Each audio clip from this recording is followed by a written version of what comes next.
The Galactic Conquest Council's war chamber hummed with efficient military precision. Holographic star charts floated serenely above the obsidian conference table, while representatives from 12 species discussed their next territorial expansion with the cold professionalism of beings who had perfected the art of planetary subjugation. General Mordak of the reptilian hegemony traced clawed fingers across potential targets, his scaled features displaying the calm confidence of someone who had never lost a campaign. Sector 7 Alpha shows promise.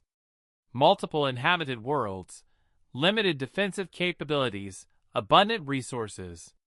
Agreed, nodded Admiral KYX, her crystalline body refracting the holographic light into prismatic patterns. Our combined fleets should achieve complete domination within 2 standard cycles.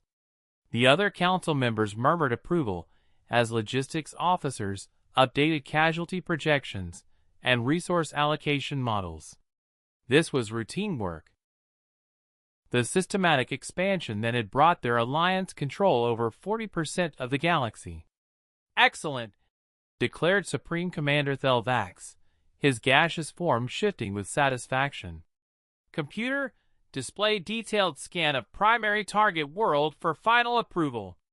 The central hologram flickered and reformed, displaying a blue-green marble suspended in the void.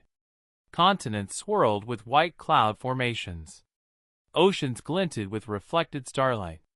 It looked peaceful, almost inviting. Then the planetary designation appeared. SOL3, local designation, Earth. The change was instantaneous and absolute. Admiral KYX's crystalline structure went completely transparent, a fear response her species hadn't displayed in millennia. General Mordak's confident posture collapsed as his reptilian brain triggered ancestral flight reflexes. The gaseous Supreme Commander literally began dissipating at the edges. "No!"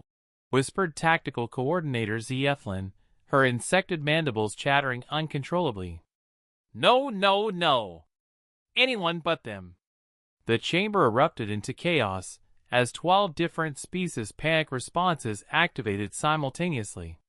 Bioluminescent beings dimmed to near invisibility. Exoskeleton-bearing officers began molting from stress. Several delegates activated personal shielding, as if the mere image of Earth posed immediate physical danger. "Shut it down!"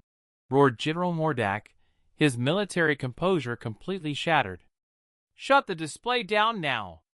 But it was too late. The full planetary analysis was already populating. Environmental data that defied physics. Biological surveys that read like horror stories. Weather patterns that qualified as weapons of mass destruction. Atmospheric pressure that would crush our ships. Someone read aloud in a voice stripped of all authority.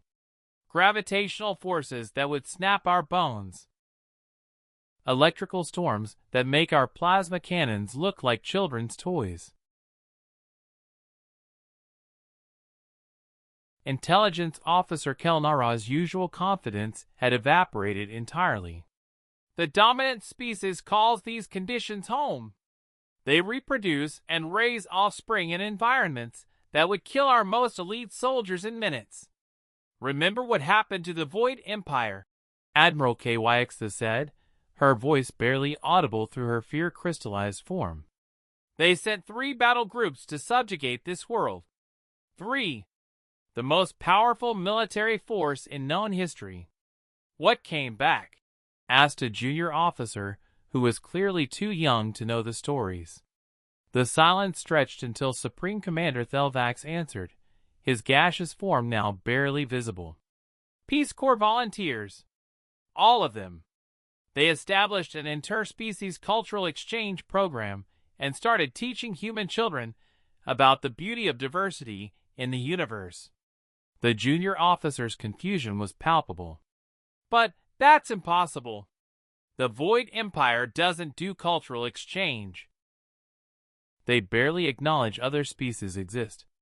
"They do now," General Mordak said grimly.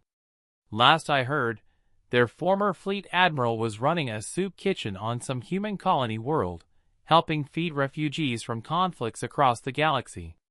The holographic Earth continued its serene rotation, completely oblivious to the terror it was inspiring in the most powerful military alliance the galaxy had ever known. Motion to strike Sector 7 Alpha from all conquest considerations. Admiral KYX the managed to say. Seconded.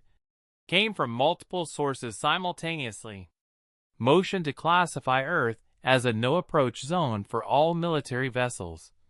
General Mordak added. Carried unanimously. Supreme Commander Thelvax declared, already reforming into a more solid state now that the decision was made. As the council members began filing out, one final comment drifted through the chamber.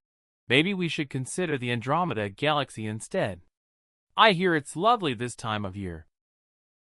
The holographic Earth continued spinning peacefully, unaware it had just defended itself without knowing an attack was ever planned.